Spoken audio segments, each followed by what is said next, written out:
Hello everyone. सो आज हमारे साथ है राकेश जी। ये एक सिंगर है, एक एंकर है और बहुत सारी शादियों में मैंने इनको देखा है काम करते हुए। अच्छा, आज जो है आप सिंगर और एंकर को भी जानोगे और बहुत सारे अलग अलग वेडिंग के कॉन्सेप्ट्स आप क्या कर सकते हो, कैसे आप जो है एंकरिंग, सिंगिंग, ये सभी लोगों को मिला के आप एक अच्छा खासा कॉन्सेप्ट आपकी शादी में कैसे कर सकते हो, ये भी आप इस पॉडकास्ट में सीखोगे। और यही नहीं, बहुत सारी इंटरेस्टिंग शायरी, कविताएं, यहाँ तक कि आप कैसे जो है एक जर्नी पूरी की पूरी सुनने वाले। बड़ा ही इंटरेस्टिंग पॉडकास्ट होने वाला है। So let's start. अच्छा, सबसे पहले हम स्टार्ट करेंगे जर्नी से, तो सबसे पहले उनका एक इंट्रोडक्शन हो जाए। Rakesh Goswami ji, thank you so much for coming out here. आपने आपका टाइम दिया और आज बहुत सारे कपल्स आपकी ये बातें सुन रहे हैं जिनकी शादियाँ होने वाली है। तो उनसे आप आपकी जर्नी कैसे शेयर करोगे? आई एम श्योर बहुत सारे फोटोग्राफर्स, हाँ, मैं ये भी बता दूं कि बहुत सारे लोगों को ये जान के थोड़ा सा शॉक फील होगा, पर ये अभी एंकर है, सिंगर है, but at the same time एक ज़माने में एक बहुत अच्छे फोटोग्राफर भी थे। सो एक फोटोग्राफर टू सिंगर और एंकर की पूरी जर्नी काफ़ी ही इंटरेस्टिंग और यूनिक है। So let's hear from you. First of all thank you Mansi, thank you for having me on board. और जिस तरह से आपने बात की कि हाँ, मेरी जर्नी की शुरुआत वेडिंग फोटोग्राफी से ही हुई थी। देखिए, ये एक नसीब की बात है या मेरा प्रारब्ध मेरे साथ चल रहा था कि जब मैं जूनागढ़ में, बेसिकली मैं जूनागढ़ से हूँ, सौराष्ट्र गुजरात से। तो जूनागढ़ में जब मैं कॉलेज में था, फर्स्ट ईयर से ही शौकिया तौर पे फोटोग्राफी मैंने शुरू की। और थोड़ी बहुत फोटोग्राफी बेसिक सीख जाने के बाद मुझे ऐसा ही एक स्टूडियो वाले दोस्तों से पहचान हो गई कि जो वेडिंग का ही काम कर रहे थे। शादियों में फोटोग्राफी उनका मेन काम था, फोटोग्राफी, वीडियो शूटिंग वगैरह। वहां पे जाके मुझे पता चला कि अच्छा, ये शादियों का अगर मैं कुछ करूंगा फोटोग्राफी वगैरह तो मुझे इनकम भी होगी। अब तक तो मैं शौकिया तौर पे कर रहा था।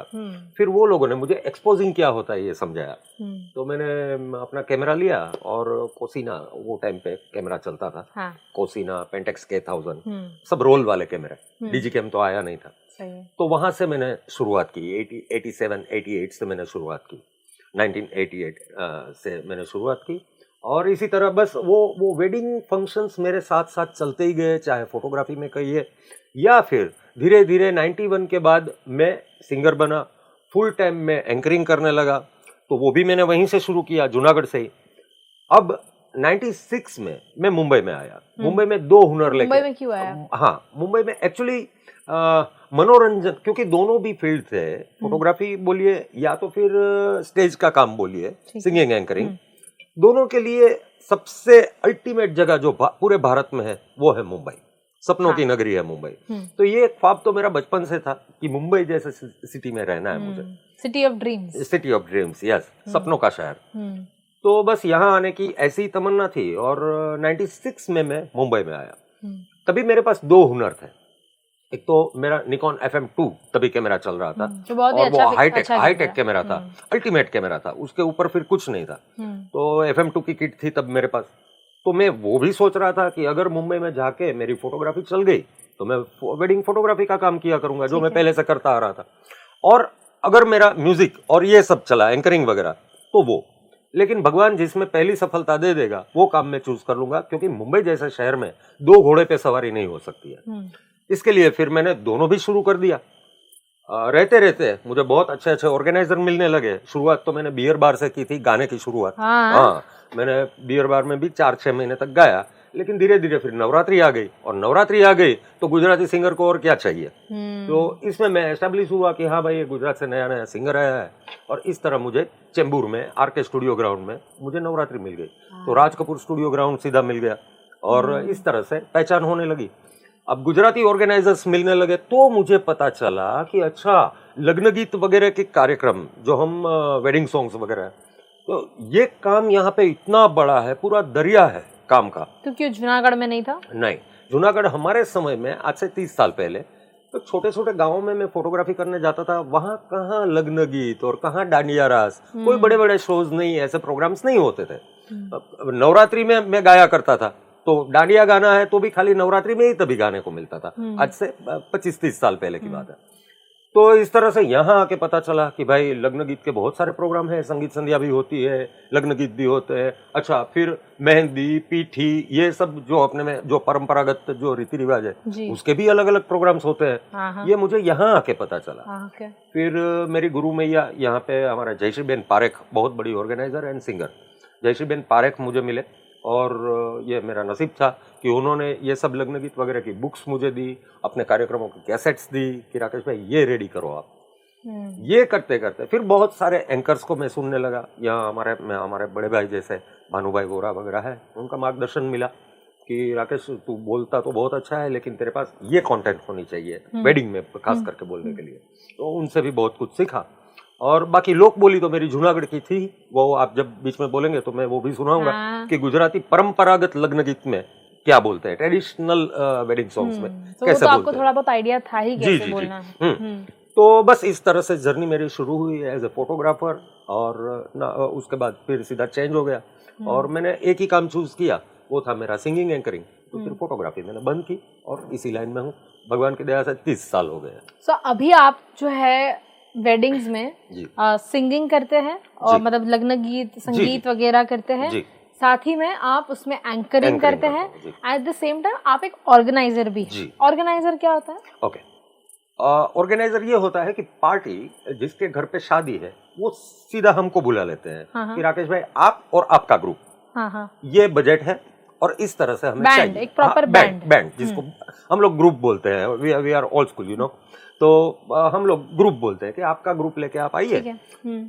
अब लग्न गीत का अगर प्रोग्राम है, टिपिकल मैं लग्न गीत की अभी बात करूंगा, तो मैं होता हूँ, मेरे साथ एक फीमेल लीड सिंगर रहती है, सेमी लीड सिंगर रहती है और 2 कोरस, मतलब 4 फीमेल सिंगर्स और मैं एज ए सिंगर एंकर। तो 5 हम कलाकार रहते हैं, 4-5 साजिंदा रहते हैं। फिर पार्टी जितना भी करना चाहे, अगर किसी को शहनाई रखनी है तो एक्स्ट्रा बजट होता है, शहनाई नहीं रखनी है उसकी जगह कोई दूसरा इंस्ट्रूमेंट रखना है, आजकल लोग फ्लूट भी पसंद करते हैं, उसके लिए वो फिर ऊपर नीचे होता रहता है बजट। लेकिन इस तरह से ऑर्गेनाइजर का काम ये है कि ये सभी आर्टिस्टों को, साउंड सिस्टम को, सबको एकत्रित करे, सबको बुक करे, ये काम है ऑर्गेनाइजर का।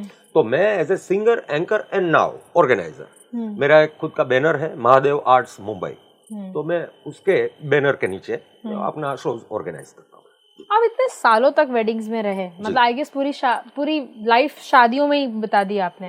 आपने शुरू किया था as a wedding photographer, then you drifted to singing, और वो भी वेडिंग की सिंगिंग के लिए। आप वेडिंग्स को क्या मानते हो? What do you mean by weddings? आप शादियों को जब देखते हो, शादियों में आपको रहना क्यों पसंद है? शादियों में ऐसा तो क्या है जो दूसरी फील्ड्स में नहीं है? ओके मानसी, आपने तो एक बहुत गहरा और स्पिरिचुअल अर्थ भी पूछ लिया। बेसिकली लोग कहते हैं ना कि जोड़ियां ऊपर से बन के आती है, आसमान से बन के आती है। तो पहला तो वही एक बहुत बड़ी पॉजिटिव वाइब्स है। दूसरा, क्यों यही इंडस्ट्री में शादी या वेडिंग्स के लगते कोई भी कार्यक्रम हो, चाहे संगीत संध्या हो या लग्न गीत हो या रिसेप्शन हो वगैरह, देखिए पहले से ही एक ग्लैमर का मैं दीवाना रहा हूँ, जहां लाइटिंग की चकाचौंध हो, जहां सबने अच्छे अच्छे कपड़े पहने हो, जहां सिर्फ परफ्यूम की स्मेल आ रही हो, बराबर। ये एम्बियंस मुझे पहले से ही अट्रैक्ट करता रहा। शायद मैं इसलिए कलाकार बना, क्योंकि वो जिगजैग लाइटिंग जो बचपन में मैं देखता रहता था, उसके बीच में रह के मुझे परफॉर्म करना था, ऐसा कुछ था। तो वो सब सबकॉन्शियस माइंड में वो पहले से ही चलता आ रहा था। अब भगवान की दया हो गई कि मुझे ऐसे ही फील्ड में मुझे जहां जहां मौके मिलते गए मैं आगे बढ़ता गया। हाँ, बाकी रही जहां तक बात क्यों मैं इसी फील्ड में हूँ, ये फील्ड ऐसा है कि आप चाहो तो कितना भी काम कर सकते हो, इसमें इम्प्रूवमेंट के बहुत अवकाश है। लग्न गीत की जहां तक बात करो, वेडिंग सॉन्ग्स की बात करो, तो कच्ची सॉन्ग्स भी है, गुजराती सॉन्ग्स भी है। गुजरात में भी बड़ौदा साइड के, अहमदाबाद साइड के जो सोबर गाने रहते हैं वो अलग है। हमारे लोक बोली के सौराष्ट्र के गाने, राजकोट, जूनागढ़, अमरेली, भावनगर, हर एक जगह के वो प्रांत होते थे, छोटे छोटे। पहले रजवाड़ा का टाइम पे वो प्रांत होते थे। आपको वो गाना सुनते ही पता चल जाता है कि अच्छा ये सोरठ का गाना है। सोरठ बोले तो हमारा जूनागढ़ प्रदेश, या ये गोहिलवाड़ का गाना है, या ये काठियावाड़ का गाना, वो एक्सेंट में यस। तो वो लोक बोली, जिसको लोक बोली बोलते हैं, फोक सिंगिंग में ये सब आता है। हाँ। तो इसी तरह कच्ची है, तो कच्ची गाने भी आपको पता चल जाते हैं कि हाँ ये गाना गाया जाता है, ये रिदम है, ये टेम्पो से चल रहा है, ये कच्ची ही होना चाहिए। तो इस तरह से पहले से ही ये सब में लगाव था, और ऐसा नहीं है कि मैं खाली सिंगिंग एंकरिंग खाली यही करता हूँ, क्योंकि मैं ऑर्केस्ट्रा में काम करता था, तो as a voice of Kishore Kumar, Hemant Kumar, और खास करके मेरी यूएसपी थी, वो थी वॉइस ऑफ अमिताभ बच्चन। तो बस वही। आप अमिताभ बच्चन का आवाज निकाल सकते हो? जी, मैं कोशिश करता था।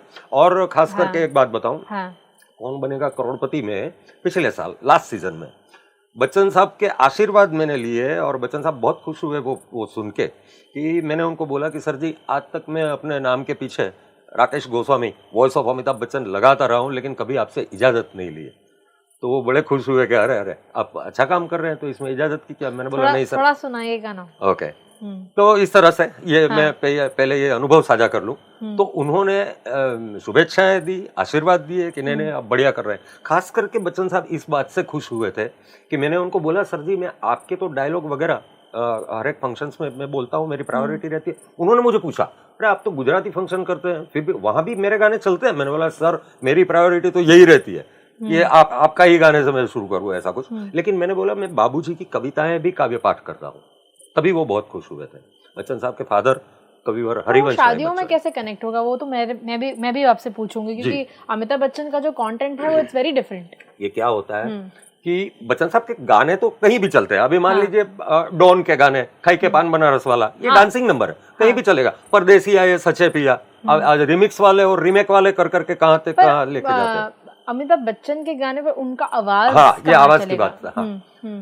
देखिए प्री वेडिंग फोटोग्राफी मान लीजिए, आज फोटोशूट करवाते हैं ना लड़के लड़की का। जी जी जी। अब उसके पीछे वॉइस ओवर की जरूरत पड़ती है जी। तो कुछ ना कुछ या तो लोग बाहर से लेते हैं, जैसे यूट्यूब से, गूगल से, या किसी और का कुछ भी लेते हैं। लेकिन कई पार्टी ऐसी होती है कि वो बोलते हैं नहीं राकेश जी, ये कपल के लिए आप कुछ बोल के, और कुछ ऐसी फील चाहिए। और ऐसा नहीं है कि एंकरिंग करते वक्त, पर जो प्री वेडिंग का आपका वीडियो है उसमें स्टार्टिंग में है, ऐसे ही वीडियो शुरू करने से बेहतर है कि आप कोई शायरी से शुरू करें जो एक इंटरेस्टिंग नोट बन जाता है। सो आप वहां पे आपका वॉइस देते हैं। और खास करके क्योंकि हम जिस जगह पर बैठे हैं, आपका स्टूडियो गैलेक्सी, तो गैलेक्सी के साथ भी मैं, हमारे हरि भाई के साथ भी मैं 10-12 साल से मैं जुड़ा हुआ हूँ, और यहाँ भी ऐसे प्री वेडिंग के फोटोशूट के बहुत सारे डबिंग वॉइस ओवर यहाँ पे किए हुए हैं मैंने।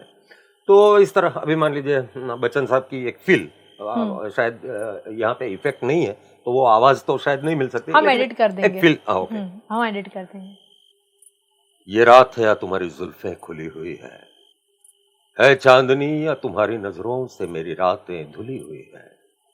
ये चांद है या तुम्हारा कंगन, सितारे हैं या तुम्हारा आंचल, हवा का झोंका है या तुम्हारे बदन की खुशबू, ये पत्तियों की है सरसराहट कि तुमने चुपके से कुछ कहा है। ये सब इस प्रकार का जो वॉइस ओवर है वो प्री वेडिंग शूट में पीछे बैकग्राउंड में चलता रहता है, और उस हिसाब से थोड़ा सा फील दे दे तो इट्स इंटरेस्टिंग, राइट। समंदर की लहरें आ रही है, वो भी साउंड मिक्स करते हैं, मेरी आवाज भी साउंड मिक्स करते हैं, तो अच्छा लगता है लोगों को ऐसा। Okay okay. सो ये एक कॉन्सेप्ट है बहुत सारे कपल्स के लिए कि अगर आप आपका प्री वेडिंग शूट करवा रहे हो, या आप अपने लव्ड वन के लिए एक डेडिकेशन देना चाहते हो, या संगीत के परफॉर्मेंस के पहले अगर कपल के पेरेंट्स भी तो उनको डेडिकेट करेंगे, अगर विदाई का सीन है या मम्मी के लिए एक बेटी को कुछ गाना है, सो वहां पर भी आप ऐसे वॉइस ओवर्स डाल सकते हो। आई एम श्योर आप सजेस्ट करते हो ये सारी चीजें। आपके पास लोग आते हैं? हाँ करवाने आते हैं ना। माँ बाप की तरफ से बेटी को कोई एक गाना डेडिकेट करते हैं, तो गाना तो वही रहता है जो टिपिकल हम लोग गाते हैं लग्न गीत वगैरह में, लेकिन वॉइस ओवर उसमें चाहे वो लाइव में हो तो लाइव में भी मैं वही बोलता हूँ, और लोग कई है जो डब करवाते हैं मुझसे, वॉइस ओवर करवाते हैं मुझसे।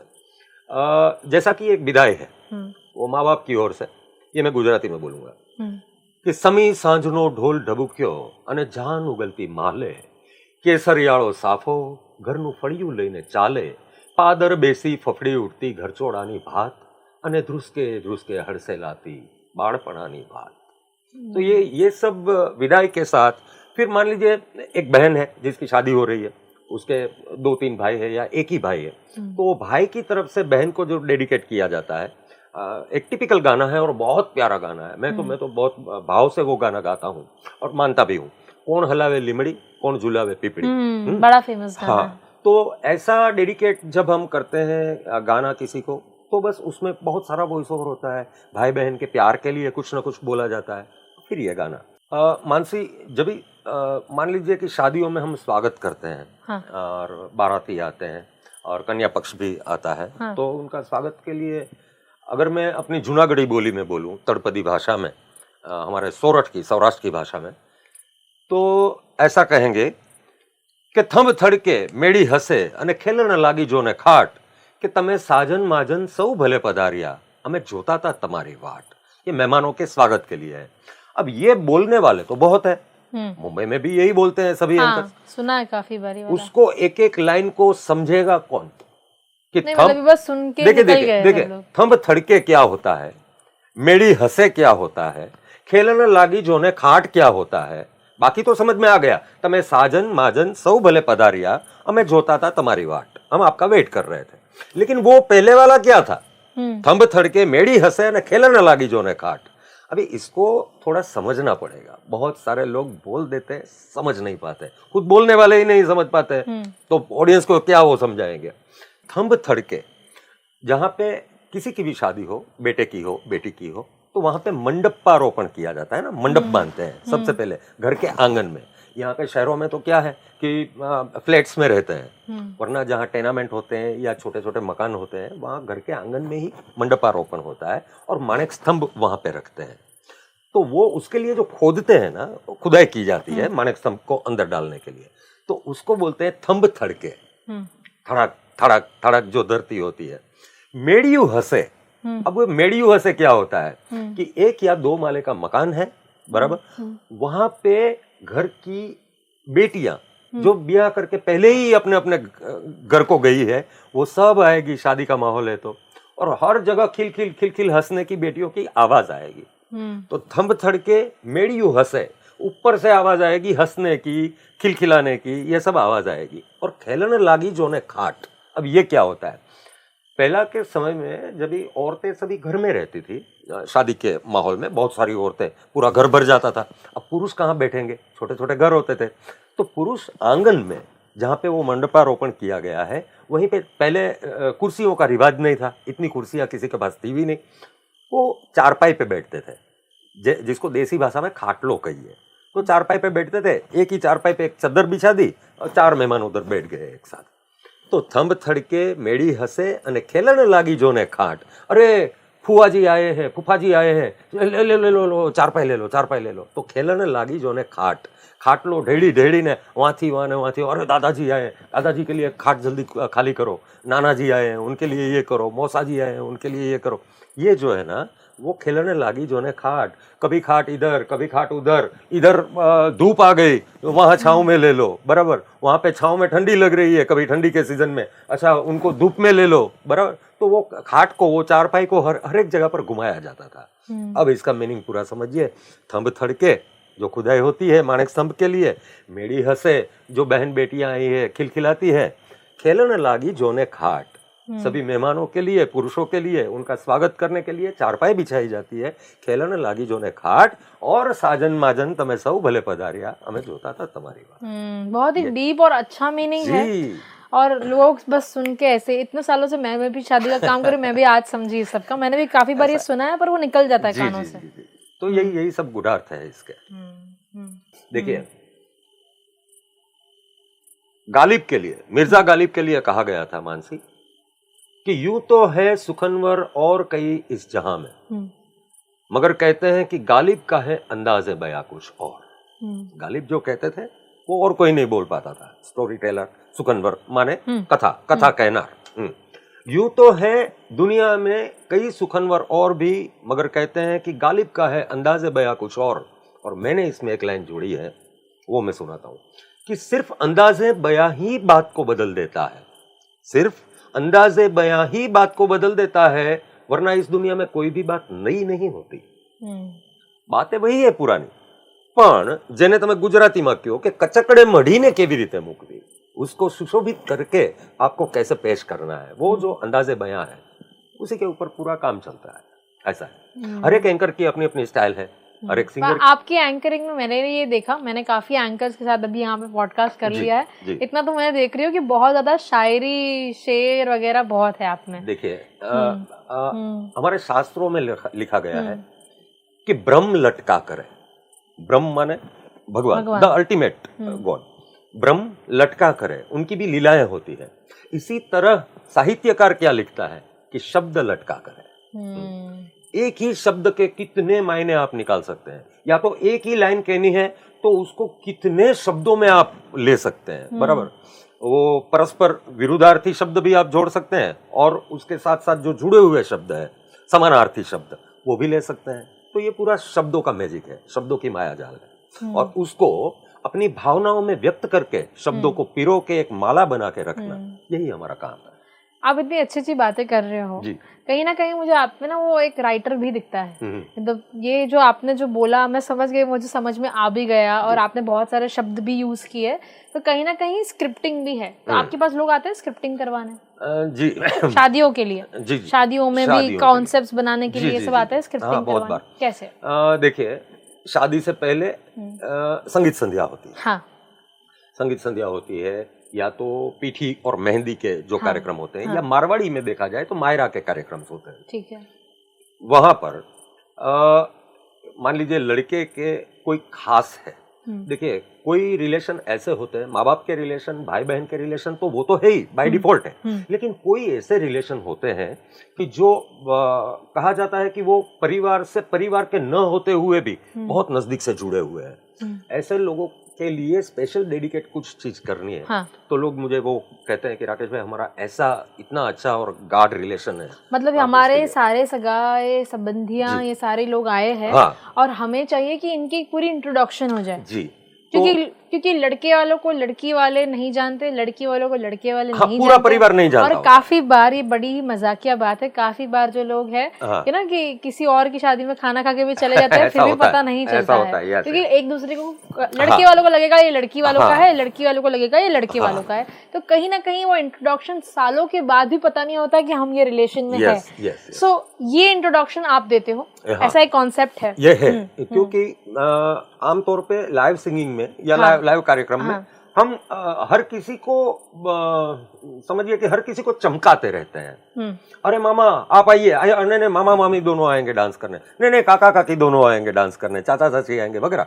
तो ये सब करने से पब्लिक की नजर में उन लोग को हाइलाइट्स मिलती है, बराबर। और हमारा तो काम ही ये है कि उनको हाइलाइट्स देना। हाँ, मतलब घर वालों का नाम लिया जाए, घर वालों को बुलाया जाए, दे फील वेरी इंपॉर्टेंट। हाँ, और छोटा सा परफॉर्मेंस, अगर उनकी इच्छा हो तो परफॉर्मेंस करे, या तो फिर हम जो गाते हैं उसी को। मान लीजिए कोई लोग कंफर्टेबल नहीं होते हैं डांस करने में वगैरह, और कोई इतने शौकीन होते हैं कि उनकी बंद करने की स्विच कहाँ है ये हमें ढूंढनी पड़ती है कि भाई अब आपका हो गया, अब दूसरे को लेने दो। तो इतने भी शौकीन लोग होते हैं, लेकिन हमें भी खिलने का मौका मिलता है उनके साथ। इसी तरह से कच्छियों में, कच्छी वेडिंग्स में ये एक रिवाज है, क्योंकि वो तो बहुत संयुक्त परिवार है।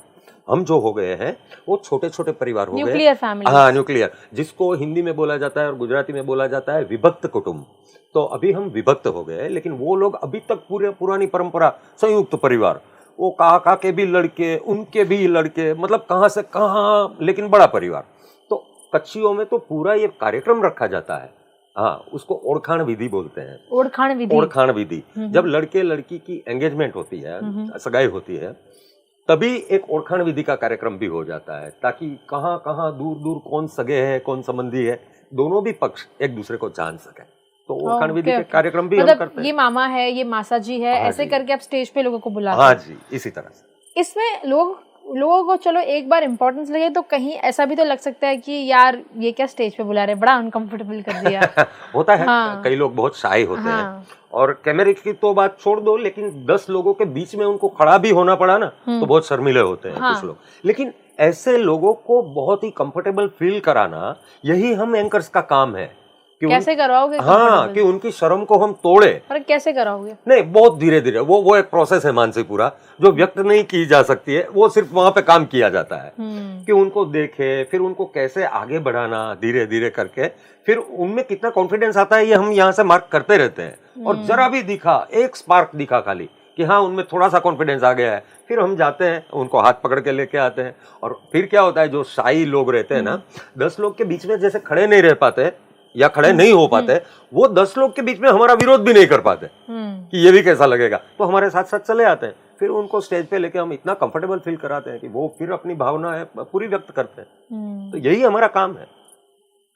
सो मुझे बताइए, आप बहुत टाइम पहले, आई क्लियरली रिमेम्बर, हम जो है शादियों के जो संगीत होते हैं उसमें डॉक्यूमेंट्रीज बनाते थे। ये स्टूडियो के अंदर ही हम लोग ने काफ़ी बार डॉक्यूमेंट्रीज बनाई थी। मुझे जानना है कि वो कॉन्सेप्ट आप ही समझाइए, जो डॉक्यूमेंट्रीज हम बनाते थे कैसे आप वॉइस ओवर्स देते थे उसमें। बहुत सारे ऐसे फंक्शंस होते हैं हाँ। जहां पर मान लीजिए शादी हो गई है, हाँ। शादी हो चुकी है, लेकिन जिस ग्रुप ने परफॉर्म किया होगा या तो टेक्निकली बात करते हैं कि उसके जो फोटोग्राफी करने के गए होंगे जिस समय पे, तो न तो वो समय होगा या तो न फोटोग्राफर को समझ होगी या तो उसको क्लियर वॉइस के लिए कुछ मिला नहीं होगा।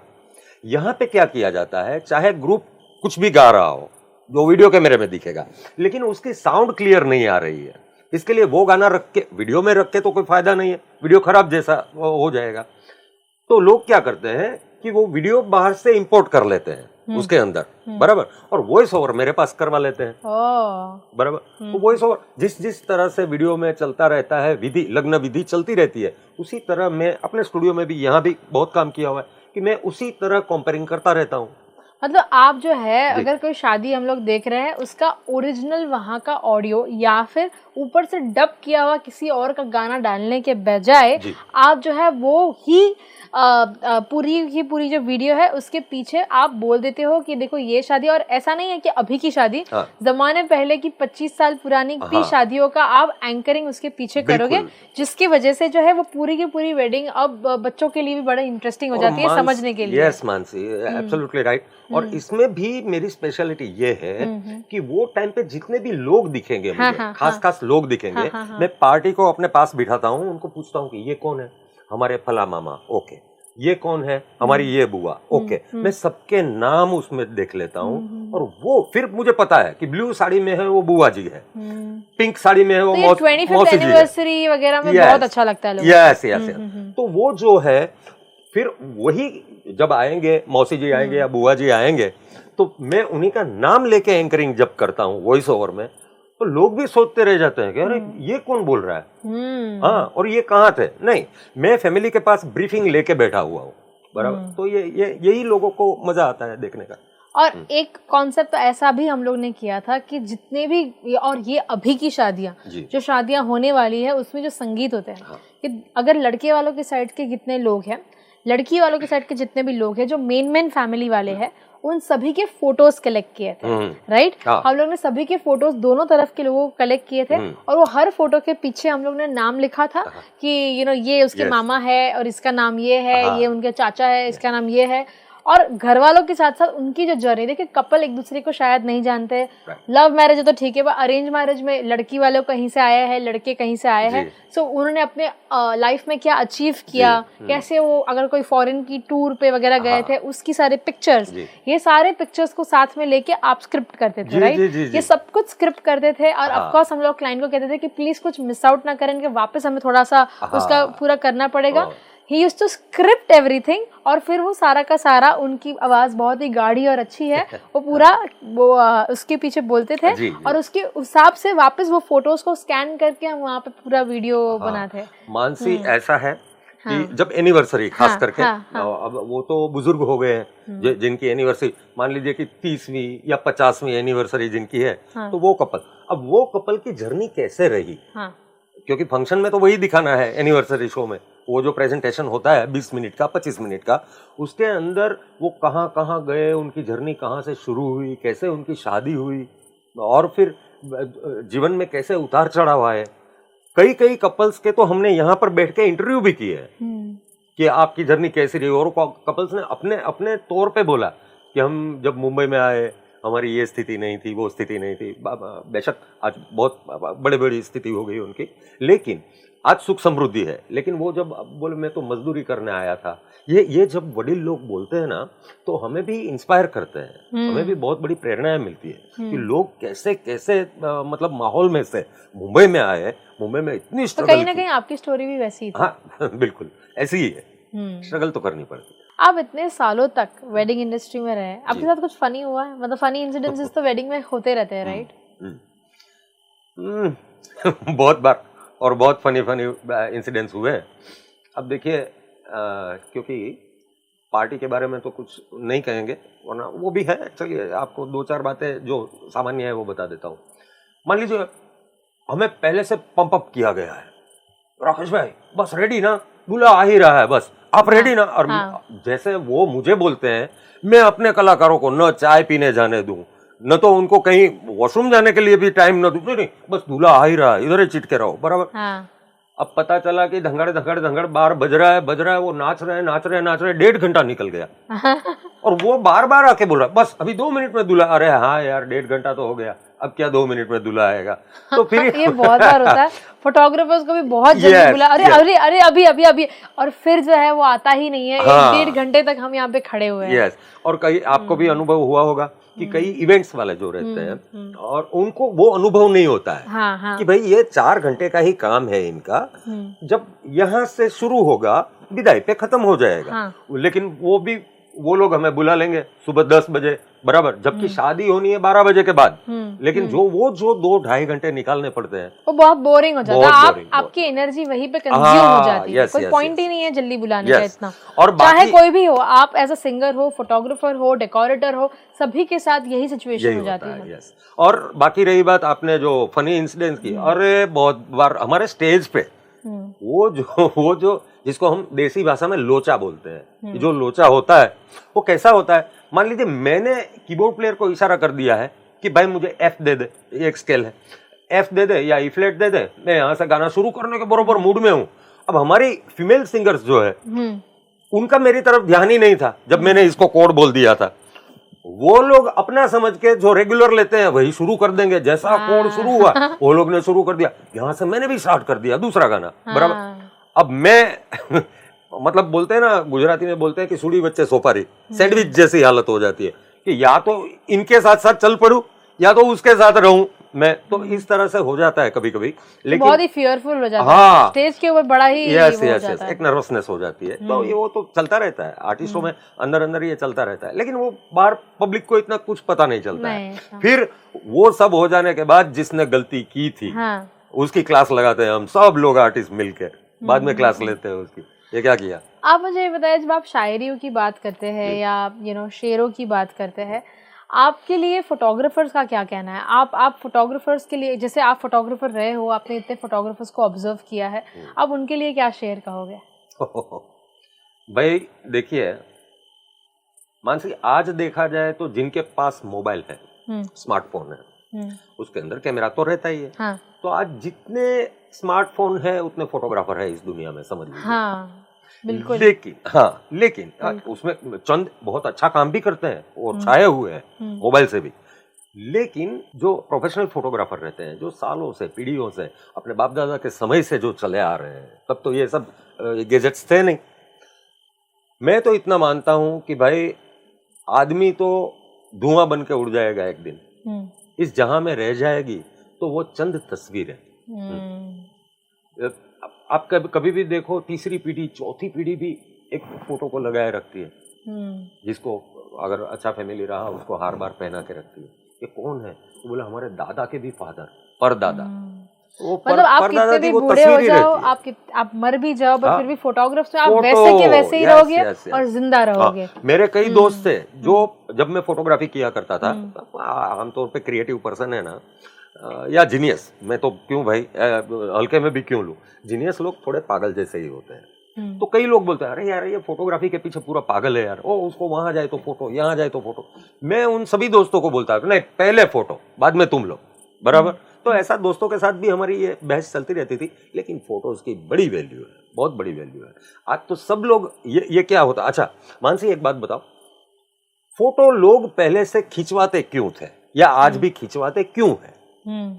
सीधा कॉन्सेप्ट है दूसरों को दिखाने के लिए, और अपना समय कौन सा रहा वो याद करने के लिए। अब आज मैं जो दिख रहा हूं वो आज के 10 साल बाद नहीं होऊंगा, 20 साल पहले जो मैं दिखता था वो मैं आज नहीं हूं, लेकिन वो तस्वीरें ही है जो बयां करती है कि हमारी स्थिति क्या थी, हम कहाँ पे थे, मैं कैसा दिखता था या मेरे घर वाले कैसे दिखते थे, यही सब ये तस्वीरें ही तो जोड़ के रखती है। ऐसा है। और इसमें भी जब आप एक अच्छे फोटोग्राफर बनना शुरू करते हो और उसके लिए आप अच्छा एंगल, अच्छे कैमरास या उस चीज़ को, उस यादों को टेक्निकली उसको जोड़ के उसको और बेहतरीन बनाने का ट्राई करते हो, फिर क्लाइंट क्या बोलते हैं, तुम इतना चार्ज क्यों करते हो? टू बी वेरी ऑनेस्ट, मैंने ऐसा सुना है, जब कोई ऐसा एक फोटोग्राफर जो एक बहुत ही मंजे फोटोग्राफर है, उसको ऐसे ही इंस्टाग्राम में किसी ने लिखा कि what is the price and package of your wedding photography work, आपका प्राइस और पैकेज क्या है शादी का काम का? तो उसने रिप्लाई किया, माई वर्क इज प्राइसलेस। बिल्कुल, my work is priceless. Yes. So आप उसका अनुमान ही जैसे, क्योंकि हम जो है आपको सिर्फ फोटोज नहीं दे रहे, वो तो सब खींचते हैं, पर हम आपको उस एंगल से और उस नॉलेज से खींच के दे रहे हैं। देखो आपके घर वाले जब आपके फोटो खींचेंगे, वो फोटो खींचेंगे, हम उसमें हमारे इमोशंस, हमारी टेक्निकलिटी, हमारे इतने सालों का नॉलेज रख के जो है आपके इमोशंस को कैप्चर करते हैं। सो कहीं ना कहीं हमारा काम प्राइसलेस है, बिल्कुल, भले आप उस पे जो भी प्राइस लगाना चाहो। सो या मुझे मेरे एक क्लाइंट ने बोला था एक वॉइस ओवर के टाइम पे कि राकेश भाई बस काम दिल से करना। हाँ। अब वो क्लाइंट ये ना बोले कि भाई पैसा जो चाहो ले लो, पहली लाइन तो ये होनी चाहिए कि राकेश भाई पैसा जो चाहिए वो ले लो, काम दिल से करना। अब वो सेकंड लाइन खाली बोला करे कि काम दिल से करना, काम दिल से करना, फिर मुझे घुमा के उनको बोलना पड़ा कि सर हर एक अच्छे काम की एक अच्छी प्राइस भी होती है। तो फिर हाँ, अरे ये तो हाँ, तो फिर पहले ये बोलो कि भाई आपका जो भी खर्चा हो काम दिल से करना, तो फिर हम भी अपने एलिमेंट्स ऐसे डालेंगे। गुजराती में अगर गुजराती भाषा में कहूँ तो भाई गोड़ नाखो એવું ગળ્યું થાય। તમારે ક્રિએટિવ પર્સનને એવી રીતે તો ન લેવા જોઈએ કે એક માણસ આટલા રૂપિયામાં કામ કરે તો બીજો એટલા જ રૂપિયામાં કામ કરશે। सबका अपना अपना स्केल होता है। हाँ, और हर एक अपने आप में अपनी एक ब्रांड है। आप कलाकारों को भी देख लो, इसी तरह से आप फोटोग्राफर्स को भी देख लो। हाँ, और इसी तरह से आप किसी भी डीजे वाले को देख लो या डेकोरेटर या कैटरिंग वाले को देख लो, किसी सेम मेन्यू आप अगर दे दो तो एक कैटरिंग का भाव निकालो तो कितना कम हो जाएगा और दूसरे कैटरिंग का देखो तो कितना पैसा बढ़ जाएगा। सेम मेन्यू, लेकिन उनका नाम है, उनकी ब्रांड चलती है और वो इस तरह का काम देते हैं, उसी का पैसा है। राइट। मुझे ये बताइए कि जब हम लोग बात कर रहे हैं पैसों के बारे में, जब आप बात कर रहे हैं क्रिएटिव लोगों के बारे में, कहीं ना कहीं आती है रिस्पेक्ट। जी। काफी लोग ऑफ कोर्स बहुत ही रिस्पेक्टफुल होते हैं, जिस हिसाब से हम काम करते हैं उसकी इज्जत की जाती है, पर at the same time disrespect भी होता है। चाहे फोटोग्राफर हो, चाहे कोई भी आर्टिस्ट हो, डिसरिस्पेक्ट भी शादियों में होता है। कोई लोगों को क्रिएटिविटी से शायद कोई मतलब भी नहीं होता है। यू नो, आपको पैसा दिया, आप काम करके जाओ, यू नो, ऐसे। बट हम शायद पैसों को नीचे रखते हैं, काम को पहले ऊपर लेके आते हैं, क्योंकि ये बहुत ही इमोशनल चीज है। Creativity comes out of emotions. ये क्या है मानसी, हमारा डेडिकेशन है काम के प्रति, और हमारा एक पैशन है कि इसको कितना अच्छे से अच्छा मैं कर पाऊं। हाँ। अच्छा, मान लीजिए जैसा आपने बोला कि कोई कदर करने वाले भी होते हैं और कोई, ऐसा नहीं बोलूंगा कि बेकदर होते हैं, लेकिन उनको उस चीज की सेंस ही नहीं होती है। हाँ, नहीं होती है क्रिएटिव काम होता क्या। आपके साथ ऐसे एक्सपीरियंसेस हुए हैं जहाँ पे आपकी इज्जत नहीं की गई? हाँ, देखिए, इज्जत नहीं की गई उसको तो बेइज्जती बोला जाएगा, लेकिन ऐसा नहीं है, उनको वैल्यू ही समझ में नहीं आती है। ये बहुत बार होता है, और आपको कई ऑडियंस की मैं बात करूं, बहुत बार ये ऐसे अनुभव लिए हैं कि सोनू निगम जी कहते थे, मैं सोनू निगम जी को ये सुन के उनकी बात को कोट करूंगा इधर, कि कोई प्रोग्राम ऐसे होते हैं जहाँ पे सरस्वती नहीं बैठती है। बहुत छोटी सी बात में उन्होंने बहुत कुछ समझा दिया। ऐसा ऑडियंस मिला है जो खाली बातें ही करता रहता है भाई, बराबर 500 लोग बैठे हैं सामने। हाँ। फिर हमारे सभी आर्टिस्ट है ना, अंदर जब चाय पीने के लिए ब्रेक लेते हैं, फिर बात करते हैं, यहाँ पे तो रफी साहब या लता जी गाए तो भी इनको कोई मतलब है ही नहीं, कुछ वैल्यू ही नहीं है। हाँ, वैल्यू ही नहीं है। तो उनके साथ फिर बस कुछ नहीं, आपने सर पैसे दिए हैं, हमने 3 घंटा काम कर लिया, 9:30 बज गए, हमारा प्रोग्राम का टाइमिंग हो गया, खत्म। और क्या करेंगे? उनको कैसे समझाएं कि क्रिएटिविटी क्या होती है? और वो काम करने के लिए हम तो आए नहीं, हमारा फ्री प्रैक्टिस। हाँ, बस फ्री प्रैक्टिस। उसको यही समझो कि अपना रिहर्सल चल रहा है, अपना रियाज हो रहा है, वो करते पर रहो। कहीं ना कहीं मन में अफसोस तो हो जाता है क्योंकि बहुत। हम तो बहुत दिल से आए थे यहाँ हाँ पे काम बहुत करने के बहुत लिए। ये होता है होता है। एंड आई थिंक ये तो आप लोगों की बात है, कहीं ना कहीं आप लोग स्टेज पे होते हैं, पर जो भी फोटोग्राफर्स इनको सुनते हैं, एज फोटोग्राफर्स हमारी जब बेइज्जती होती है वो यही होती है कि अरे खींच दो ना। हाँ ऐसा खींचा जाता है क्या? ऐसे ऐसे ऐसे कोई थोड़ी बोलता है अरे खींच दो, अरे आ जाओ, हाँ। अरे ओए, हाँ अरे ये तो बहुत इस हिसाब से बुलाते हैं जैसे तुमने जो है उसको नौकर की तरह हाँ खरीद लिया है। और वो फोटोग्राफर भी सहन भी कर रहा है। कहीं ना कहीं उससे भी ऊपर आके बोलना चाहिए कि आप ऐसे नहीं वैसे भी बुला सकते थे। एक बात बोलूं, हमारा काम है सैकड़ों या हजारों लोगों के बीच में काम करना, चाहे हम आर्टिस्ट करें, चाहे आप लोग क्रिएटिव पर्सन, आप फोटोग्राफी या वीडियो शूटर करें, हमारा काम है 1000 लोगों के बीच में काम करना। 1000 में से 1-2 नमूने ऐसे निकल ही आएंगे, पर वो 1-2 हम रोज सालों तक याद रह जाते हैं। हाँ, बात सही है, नेगेटिविटी वर्क्स फर्स्ट। हाँ कभी कभी ये होता है, लेकिन क्या है कि कभी कुछ इग्नोर भी करना पड़ता है। जिसको वैल्यू ही नहीं है उसको क्या ध्यान में लेना, फिर ऐसा है। फिर उनके लिए बहुत घिसना भी नहीं चाहिए। हाँ ये बहुत ही माइंड में रखना चाहिए, जिसने आपकी इज्जत नहीं की उसको फिर काम करके निकल लेना चाहिए, फिर और उसमें ज्यादा इन्वॉल्व होने की पॉइंट नहीं रहेगा ही नहीं। आपका मोरल काम ही नहीं करेगा ना तो एनर्जी रहेगी। इसको क्या, जिसको कदर ही नहीं है उसको क्या करके देने का, बस काम करो और निकलो। कहीं ना कहीं जो भी लोग कपल्स भी इनको देख रहे हैं जो शादी होने वाली है घरों पे, आप ये समझिए वी आर श्योर कि आपको बहुत सारे स्ट्रेस होंगे, नया नया घर पे आपको जाना है, बहुत सारी चीज़ें, इतना सारा पैसा आपको खर्चना है, इतने सारे लोगों को आपको हायर करना है। शायद आपकी फाइनेंशियल सिचुएशन बहुत ही अच्छी होगी, आपने बड़ी बड़ी रेस्टोरेंट्स हर जगह पे आपने बहुत खर्चा किया। अगर कम रहेगी तो आप लोन पे भी, आज लोग लोन लेके शादियां कर रहे हैं, हो सकता है हर प्रकार का हो। पर आप ये सोचिए, ये जो वेंडर्स आपके वहां पे आ रहे हैं उनके लिए ये धंधा है, ये काम है, वो उसको पूछते हैं उस काम को, तो आपको बहुत ही रिस्पेक्टफुली बात करनी चाहिए। चाहे आप रिस्पेक्टफुली बात करते हो, पर जब आपके घर वाले कहीं डिसरिस्पेक्टफुल हो जाए तो कहीं आपको बैलेंस रखना जरूरी है। ये छोड़ देना कि हम क्यों, या छोड़ना, अभी बोल दिया होगा बुरा लगा तो ठीक है, ये एटीट्यूड आप कहीं भी बोलो। अभी के जमाने के हमारे एज के लोग हैं, उनमें अभी भी कुछ लोगों में ये एटीट्यूड है, छोड़ना, बोल दिया ना, क्या फर्क पड़ता है। पर आपको नहीं पड़ा, उसको बहुत फर्क पड़ गया। तो ये चीजों का बैलेंस, इसको एजुकेशन कहते हैं। और अगर आप चाहो 1000 डिग्री लेके बैठो, पर अगर आपको ये चीजें बैलेंस करना नहीं आती है, आपको लगता है कि आपने इसको हायर किया है, पैसे दिया है, या आया है काम करके निकल जाएगा, या आपकी गलतफहमी है, वो अपना एक इमोशन छोड़ के जा रहा है। So you need to understand and balance every vendor that you are talking. बिल्कुल बिल्कुल, ये होता है मानसी। देखो, इसको जैसे आपने एजुकेशन नाम दिया, इसको परवरिश भी बोलते हैं। हाँ। बचपन से जो अपब्रिंगिंग किया गया है ना, देखो आज एक बात बताता हूँ, ये थोड़ी हटके बात हो जाएगी, लेकिन किसी किसी फिलोसॉफी को मैं बहुत दिल से मानता हूँ, और मैं आज दिल खोल के बात करूंगा। एक होता है धनवान और एक होता है श्रीमंत। फर्क कुछ नहीं है, थोड़ा सा एक बीच में पतली सी भेद रेखा है। धनवान होता है ना, वहां पे खाली धन बोलता है, जो आप बता रही हो अभी कि कोई रिस्पेक्ट नहीं भी करता है, डिसरिस्पेक्ट तक चला जाता है, वो होता है धनवान। जहाँ जो श्रीमंत रहेगा ना, उसके साथ पैसों के साथ, लक्ष्मी के साथ संस्कार भी जुड़े होंगे।